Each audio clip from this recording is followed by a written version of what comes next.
Pauline Neville-Jones, first of all, we talk about cyber... Former minister. Former minister, We talk about cyber attacks. We talk about security. What do you see as the main threats coming over? Well, I think they're both threats, and they're different. And I think it's very confusing for the public, when they're spoken about in the same breath.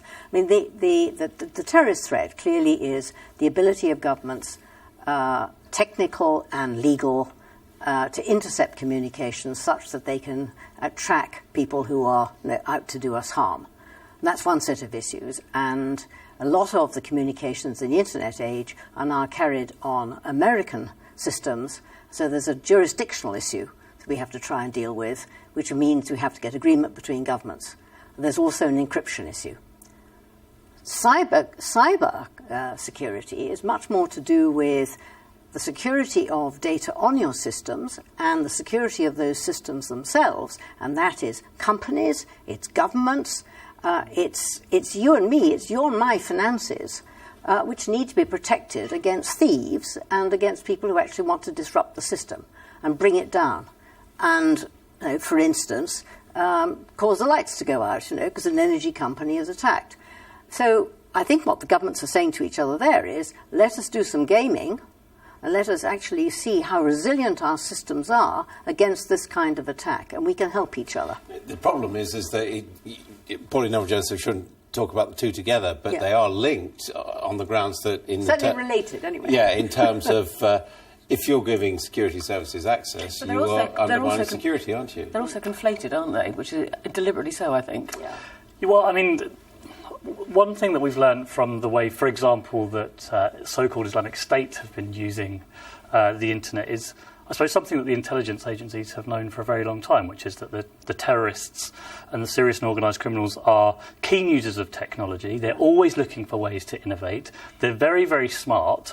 And as a result, it's incredibly difficult for the intelligence agencies to always stay on top of them. Yeah, quite right. Now, the problem that I see here is that particularly since the Edward Snowden revelations, there has been a huge growth in often actually civil liberties activists who are trying to create sort of open source, easy to use encryption software for very good reasons, for reasons of sort of protecting journalistic sources, for human rights activists. But we also know that the terrorists and the organised criminals will be among the early adopters too.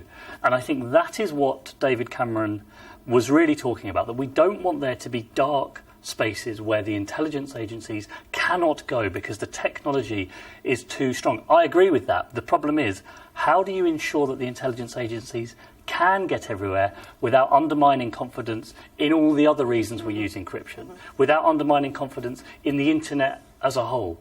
And that, I think, that's the unanswered question. And that's where the legal safeguards come in.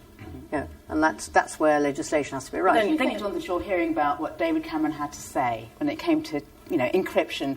Some people have called it, in fact, he's technically illiterate. He doesn't know what he's talking about. This is all going to backfire horribly. Well, you're probably talking to the wrong person, because some of this technology is way beyond me as well. But I think as a matter of principle, I think I'd agree exactly with the line that's already been said, that this is, more and more of us spend more and more of our time and effort and activity in cyberspace, and it does need policing.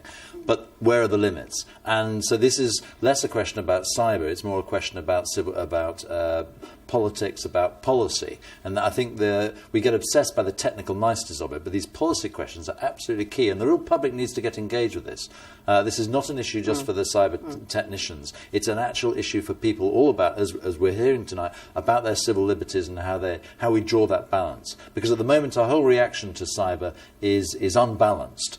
And what we're seeing now is the government trying to do what I think is a sensible thing to do, which is actually allow people to police cyberspace. But the problem is the public are alarmed by this. And we just need to educate the public. And there needs to be the sort of clear exposition you just heard from the Baroness here about the nature of cyberspace is more education. It's just the sort of education the public needs. Because in the end, there's going to need the public to decide what they're going to tolerate. Kate, do you agree there shouldn't be dark corners on the internet? I think there should be dark corners of the internet, actually. And I think it's... even if it means child abuse or terrorism? I think they're actually quite a small part. I think if you have a free society where there's free speech, it's actually very important that there are places where people who actually don't have anything to hide can nonetheless be private. You have an entitlement to privacy, and I think it's important that we facilitate that.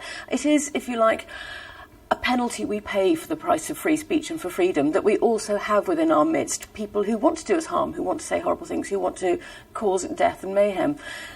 But I think the principle of freedom is really too important to think about giving away. The other question arising from the concept of policing is who does the policing? Because it's not a national issue, it's a supranational issue. And I think one of the concerns is the US going to police it? Is the UK going to police it? Who's going to police it? The Chinese?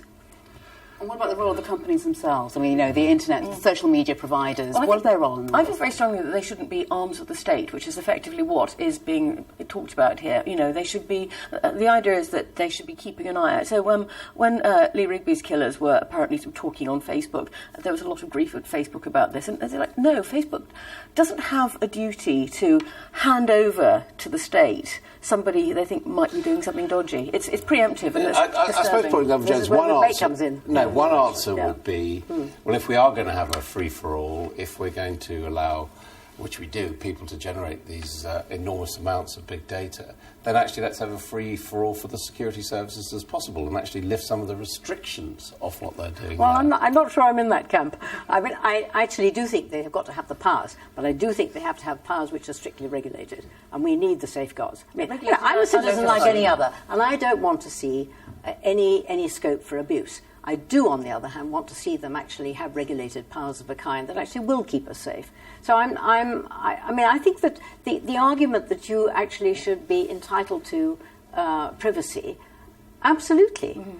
And is the government really going to spend its time interfering with communications of the kind which have absolutely no link to national security? No, of course they aren't. We don't have an absolute right to privacy. I think we do, actually. No. You don't have an absolute right to plot to kill everybody in the world. I mean, this is just a nonsense. Cyberspace is just the same as ordinary space. Mm-hmm. It needs policing. And as we do more and more of activity on there, the same rules need to apply in cyberspace as apply in what we currently call real life. I don't disagree with that. But the police need powers under exceptions and with all the caveats we've said, all the restrictions, the ability to get in there and police it. Because if it's not policed, then you've got an exception. You're treating cyberspace as if fundamentally the rules of life are different to ordinary life. And I don't think they are. Okay.